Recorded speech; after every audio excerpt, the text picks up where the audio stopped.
बिस्मिल्लाहिर्रहमानिर्रहीम अस्सलाम वालेकुम। आज की इस वीडियो में हम ई कॉमर्स वेबसाइट की ऑन पेज एसईओ से रिलेटेड डिस्कशन करेंगे। हम देखेंगे कि आप ई कॉमर्स वेबसाइट की ऑन पेज एसईओ की स्ट्रेटजी या प्लान आउट किस तरह करते हैं।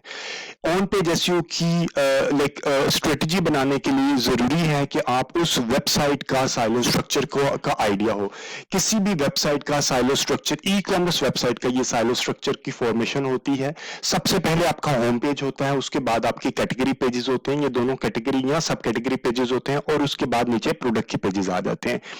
अब आपने ये देखना है कि आपने कौन से पेज को ऑप्टिमाइज करना है। इसके लिए आपने ई कॉमर्स वेबसाइट के लिए आपने सबसे ज्यादा फोकस करना है। आपके सबसे ज्यादा 70 to 80% आपकी एफर्ट्स होने चाहिए कैटेगरी पेजेस के ऊपर, और आपका 10 to 20% आपके एफर्ट्स होने चाहिए होम पेज के ऊपर और प्रोडक्ट पेज के ऊपर। इसकी रीजन क्या है? इसकी रीजन यह है कि अगर आपकी प्रोडक्ट का बिल्कुल न्यू वेबसाइट है, अगर आपकी ई कॉमर्स की वेबसाइट बिल्कुल न्यू है, तो आपकी पेज अथॉरिटी भी नहीं होगी, आपकी डोमेन अथॉरिटी भी नहीं होगी। इसलिए प्रेफर्ड है कि आप इसकी इसके लिए कैटेगरी पेजेस को सबसे ज्यादा फोकस करना शुरू करें। एक और टेक्निकल रीजन है कि जिसमें आपको प्रोडक्ट पेजेस को एंड पे आप इसको ऑप्टिमाइज करना शुरू करें। उसकी ये है कि फॉर एग्जांपल मेरे पास एक वेबसाइट है लेडीज गारमेंट से रिलेटेड, उसकी जो कैटेगरीज हैं उसकी कैटेगरीज में आ जाती हैं। एक मेरे पास कैटेगरी है अनस्टिच्ड की। अनस्टिच्ड के अंदर मेरे पास सब कैटेगरीज हैं एम्ब्रॉयडर्ड एंड प्रिंटेड। अब एम्ब्रॉयडर्ड के अंदर मेरे पास अप्रोक्सीमेटली 50 प्रोडक्ट्स यहाँ पे हैं और 100 प्रोडक्ट्स यहाँ पे हैं। अब नेक्स्ट सीजन में मेरे पास एम्ब्रॉयडर्ड के अंदर से कोई एक प्रोडक्ट डिसकंटिन्यू हो जाती है, रीजन बीइंग कि उसका फैब्रिक अवेलेबल नहीं है, लाइक फैक्ट्री में उसका फैब्रिक की प्रोडक्शन नहीं हुई। तो मैं उसको यहाँ पे, अगर मैंने उसकी एसईओ के ऊपर एफर्ट्स की हो, तो मैं उसके बैकलिंक्स लगाए होंगे, उसके टाइटल टैग सब के ऊपर मैंने एफर्ट्स की होंगी। जब मैंने इसको डिसकंटिन्यू किया तो मेरी सारी एफर्ट्स जाया हो जाएंगी। ठीक है, तो इसके लिए बेहतरीन सोल्यूशन इसका यही होता है कि आप कैटेगरी के पेजेस को और या सब कैटेगरी के पेजेस को ज्यादा ऑप्टिमाइज करें, ज्यादा फोकस इनके ऊपर करें, क्योंकि ये तो आपने डिसकंटिन्यू या इनएक्टिव नहीं करने, आपने जो पॉसिबिलिटी होती है वो आपके प्रोडक्ट पेजेस के डिसकंटिन्यू करने की होती है। अब हम देख लेते हैं कि आपने फॉर एग्जांपल कैटेगरी पेजेस या प्रोडक्ट पेजेस को आपने अगर ऑप्टिमाइज करना है या होम पेज को ऑप्टिमाइज करना है तो कौन कौन से कीवर्ड्स उसमें शामिल हो सकते हैं। सबसे पहले हम स्टार्ट करते हैं कैटेगरी सब कैटेगरी पेजेस पे। यहाँ पे आपके बायर इंटेंट कीवर्ड्स होने चाहिए, और कैटेगरी स्पेसिफिक जो कीवर्ड्स आपके होने चाहिए उस कैटेगरी के स्पेसिफिक हो, और बायर इंटेंट वाले कीवर्ड्स होने चाहिए। अब हम देखते हैं कि ये तो आपने देख लिया कि आपने कैटेगरी के पेजेस पे जाके ऑप्टिमाइज स्टार्ट करना है, तो अब आप इसकी प्लान आउट किस तरह करेंगे। ई कॉमर्स को एसईओ को स्टार्ट करने से पहले एक प्लान बनाना पड़ता है। उस प्लान के बगैर आप एफर्ट्स करेंगे तो आपके एफर्ट्स लाइक बहुत ज्यादा अच्छे रिजल्ट्स क्रिएट नहीं करेगी। अब हम एक प्लान बना लेते हैं ई कॉमर्स का। सबसे पहले आपने उसके कीवर्ड्स फाइंड करने हैं कि जिन कीवर्ड्स के बेसिस पे आपने अपने कैटेगरी को रैंक करवाना है, आपने गूगल कीवर्ड प्लानर से वो कीवर्ड फाइंड करने हैं।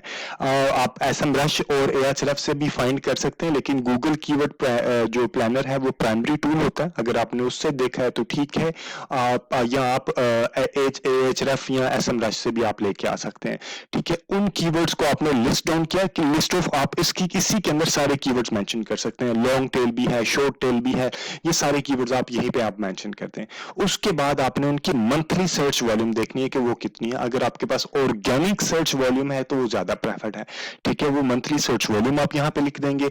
उसके बाद स्टेप 2 स्टार्ट होता है कि जो आपने कैटेगरी के पेजेस को रैंक करवाना है, इस कीवर्ड जिस कीवर्ड के अगेंस्ट जो कैटेगरी के पेजेस को रैंक करवाना है, आप उनके यूआरएल यहाँ पे मेंशन कर देंगे।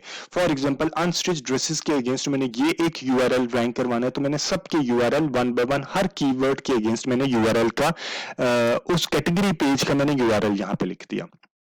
अब आपने ये देखना है कि ये जो कैटेगरी पेज के यूआरएल में है, ये कीवर्ड इस कैटेगरी पेज के यूआरएल में शामिल है या नहीं है। अगर वो कैटेगरी कीवर्ड इन यूआरएल, मसलन इस कैटेगरी के यूआरएल में ये कीवर्ड शामिल है, अगर शामिल है तो आपने यस लिख देना, अगर नहीं है तो आपने नो लिख देना, और उसके ऊपर आपने एफर्ट्स नहीं करनी। अगर आप नए लाइक अभी आपका स्टार्टिंग है, आप बना रहे हैं, तो फिर आप उसमें यूआरएल के अंदर भी वो कीवर्ड शामिल करें। आप शुरू से वेबसाइट को स्ट्रेटेजाइज करना शुरू करें। करें। अगर शामिल नहीं है और आप दोबारा उसको ऐड करना शुरू करेंगे तो आपको रीडायरेक्ट लगाना पड़ना शुरू हो जाएंगे, which is an other technical issue. ठीक है, आप अगर आप नहीं है तो आप उसको अवॉइड करें, उसके यूआरएल को चेंज मत करें। फिर आपने देखना है कि ब्रेड क्रम्प के अंदर भी वो कीवर्ड शामिल है या नहीं है।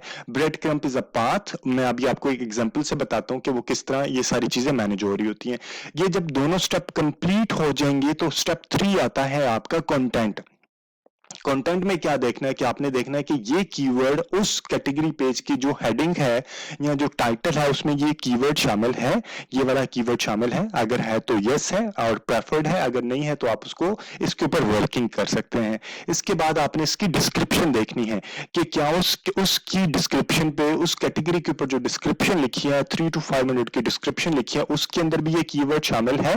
और कीवर्ड आपने वहां डिस्क्रिप्शन में 3 to 5 टाइम्स मेंशन कर सकते हैं। अगर आपने मोर देन 5 टाइम मेंशन करेंगे तो कीवर्ड स्टफिंग का एक इशू बनना शुरू हो जाएगा। यहां पे आप सिनोनिम कीवर्ड्स भी मेंशन कर सकते हैं। जब ये 1 2 3 स्टेप्स कंप्लीट हो जाएंगे देन आपने मेटा डिस्क्रिप्शन की तरफ आपने मूव करना है। मेटा डिस्क्रिप्शन क्या है? आपने मैं एक एग्जांपल से, ये वो हिस्सा है जो कि सर्च, गूगल सर्च रिजल्ट पे शो होता है। फॉर एग्जांपल एक किसी भी यूजर ने, कंज्यूमर ने आपकी वेबसाइट के ऊपर सर्च की क्वेरी रेस की, क्वेरी उसकी है कि like he want to buy ladies dresses. ठीक है, लेडीज ड्रेसेस ये एक क्वेरी है और आपके लिए ये कंज्यूमर के लिए क्वेरी जो होती है वही आपके लिए कीवर्ड होते हैं कि वो कौन से कीवर्ड की बेसिस पे सर्च करता है। लेडीज ड्रेसेस मैंने एक कीवर्ड के तौर पे सर्च किया और मेरे पास जो रिजल्ट्स आने शुरू हुए, ये रिजल्ट्स आना शुरू हो गए। ठीक है, शॉपरेक्स आ गया, इसी तरह पाकस्टाइल.pk आ गया, दराज.pk, ये सारे ये जो सबसे ऊपर शो हो रहा है ये है इसका मेटा टाइटल, ये है इसकी मेटा डिस्क्रिप्शन। ठीक है, ये है हम यहाँ पे देख लेते हैं, ये मेटा टाइटल आ गया और ये मेटा डिस्क्रिप्शन आ गया। अब जो मेरा कीवर्ड कौन सा था? Ladies dresses. ये देखें यहाँ पे लेडीज ड्रेसेस आ रहे होंगे, वुमेन आ रहा होगा, सिनोनिम से रिलेटेड उसका कीवर्ड ज्यादा आ रहा, और इसी तरह डिस्क्रिप्शन के अंदर भी उसने लेडीज ड्रेसेस का कीवर्ड यूज किया। अब हम इसकी बेसिस पे ये एक और चीज देख लें कि ये जो मेटा वाला हिस्सा है, मेटा कीवर्ड और मेटा डिस्क्रिप्शन, ये गूगल रिजल्ट्स में शो होता है।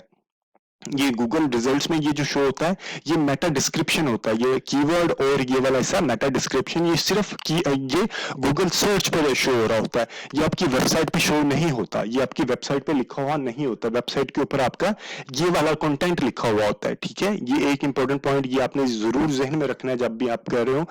मेटा डिस्क्रिप्शन और मेटा टाइटल सिर्फ गूगल सर्च रिजल्ट पे शो होता है, ये सिर्फ यहाँ पे शो होता है। ठीक है, और जो आपका वेबसाइट के ऊपर होता है वो ये है। अब यहां से लेके आएंगे, जब आप ये वाला हिस्से को क्लिक करके आप इसकी वेबसाइट पे जाएंगे तो आपको ये वाला कंटेंट और ये वाली लाइन शायद आपको मिले। लाइक ये मस्ट नहीं होती कि वहां पे इसी तरह का आपने ये ऑनलाइन शॉपिंग इस तरह का कीवर्ड आपने वेबसाइट के ऊपर नहीं लिखे होते। ऑनलाइन शॉपिंग आप फिर वहां पे जाके आपने डायरेक्ट आपने, अगर हम इसकी यहीं से हम चेक भी कर लेते हैं इसको यहाँ पे देखें, इसने वुमेन क्लोथिंग से शुरू हुआ जरूर है, लेकिन ऑनलाइन शॉपिंग इस तरह की कीवर्ड्स कम ही यूज हो रहे होते हैं। आप अगर किसी प्रोफेशनल, हम यहाँ पे एक एग्जांपल और ले लेते हैं, वुमेन ड्रेसेस से रिलेटेड, अनस्टिच ड्रेसेस से रिलेटेड ले लेते हैं। इस तरह हम देख लेते हैं जिनकी प्रॉपर एसईओ हो रही होती है। फॉर एग्जांपल ये lam.unstitched का कीवर्ड आ गया यहाँ पे, और ये उसके यूआरएल में भी अनस्टिच्ड आ गया। Grab the best of unstitched आ गया। ये लाइक आप कोशिश करें कि यही कीवर्ड्स आपने यूज करने हैं जो कि आपने फाइंड किए हैं। उसके बाद आप आ जाएंगे सेकंड स्टेप में कि आपने कीवर्ड फाइंड करने के बाद आपने उसकी इम्प्लीमेंटेशन कर दिया। अब इम्प्लीमेंटेशन करने के बाद आपने देखना है कि हम एक किसी एग्जांपल के साथ देख लेते हैं। फॉर एग्जांपल अभी मैं देख लेता हूं, इसकी इंप्लीमेंटेशन के लिए एक एग्जांपल आ जाते हैं। ये एक फैब्रिक स्टोर है, एक लेडीज ड्रेसेस से रिलेटेड एक वेबसाइट है। इसकी जो कैटेगरीज हैं वो है new arrival, unstitched, pret, formal, shawl and sale आ जाते हैं। अभी मैंने इस हर एक कैटेगरी के अंदर भी सब कैटेगरी रखी है और उसके अंदर जाके प्रोडक्ट्स रखी हैं। अब मुझे चाहिए कि मैंने प्रोडक्ट को सबसे पहले ऑप्टिमाइज करने से पहले मैं देखूंगा कि मैं इसकी कैटेगरी को सबसे पहले ऑप्टिमाइज करूं।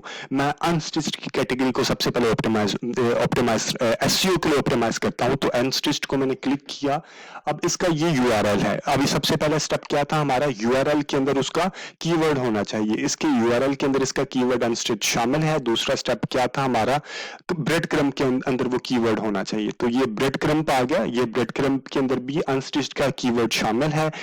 उसके बाद हमारा थर्ड स्टेप्स क्या है कि उसकी हेडिंग, उसका जो टाइटल है उसके अंदर भी हमारा कीवर्ड शामिल होना चाहिए। ये उसका टाइटल है, उसके अंदर भी कीवर्ड अनस्टिच्ड शामिल है। उसके बाद हमारा नेक्स्ट स्टेप आ जाता है कि उसमें डिस्क्रिप्शन में 3 to 5 टाइम वो कीवर्ड शामिल है और सिनोनिम कीवर्ड मेंशन है और अप्रोक्सीमेटली 3 to 5 मिनट का एक आपने पैराग्राफ लिखा हुआ। यहाँ पे उन्होंने पैराग्राफ किसी जगह पे नहीं लिखा हुआ, तो अगर ये यहाँ पे 3 to 5 मिनट का एक पैराग्राफ भी लिख लें जिसमें ये कीवर्ड 3 to 5 टाइम यूज कर लेंगे, इससे रिलेटेड सिनोनिम कीवर्ड यूज कर लें, तो इनकी एसईओ रैंकिंग मजीद इंप्रूव हो जाएगी।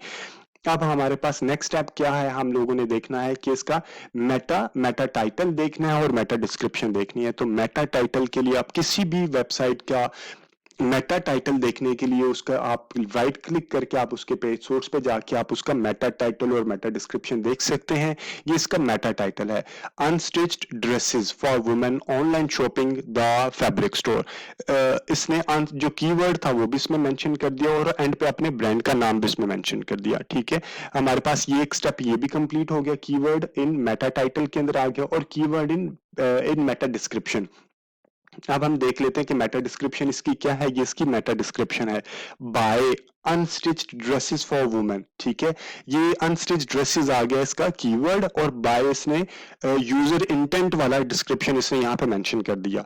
ठीक है, इसी तरह आप अपनी भी वेबसाइट की एक स्ट्रेटेजी बनाएंगे कि आपने सबसे पहले अपने 10 to 12 जितने भी आपको कीवर्ड्स अपने कैटेगरी से रिलेटेड रिक्वायर्ड हैं वो आप कैटेगरी से रिलेटेड कीवर्ड फाइंड कर लेंगे, गूगल कीवर्ड प्लानर से, एचरएफ से, एसएम रश से, नेल पटेल से, जहां से भी आप देखना चाह रहे हैं आप उनकी मंथली सर्च वॉल्यूम भी मेंशन कर लेंगे।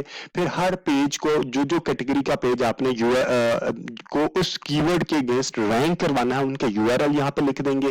फिर आपने देखना है कि उस यूआरएल में वो कीवर्ड शामिल है, उस ब्रेड क्रम्ब में वो कीवर्ड शामिल है, तो वो आप यहाँ पे लिखना है यस, और ब्रेड क्रम्ब से ऑनवर्ड आपकी हर चीज यस होनी चाहिए।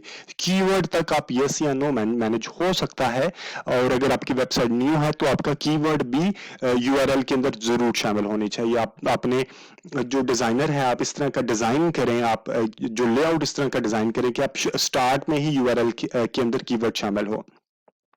और उसके बाद सेकंड स्टेप में आप ब्रेड क्रम्ब आ जाएगा। फिर आपने कंटेंट रिक्वायरमेंट पे देख लेना कि टाइटल के अंदर ये कीवर्ड शामिल है, और इसी तरह आपने जो उसकी डिस्क्रिप्शन के अंदर वो कीवर्ड शामिल है, और फिर आपने मेटा डिस्क्रिप्शन के अंदर वो कीवर्ड शामिल ऐड करने के बाद ये एक स्टेप्स कंप्लीट करेंगे तो आपका ऑन पेज एसईओ कंप्लीट होगा। इनमें से कोई एक स्टेप भी मिसिंग होगा तो आपका ऑन पेज एसईओ कंप्लीट नहीं होगा, आपको बहुत अच्छे और टाइमली रिजल्ट्स नहीं मिलेंगे, बहुत डिले आएगा, बहुत लाइक आपको रिजल्ट्स आने में डिले आना मींस ये भी एक वेस्टेज ऑफ मनी और वेस्टेज ऑफ टाइम हो रहा होता है।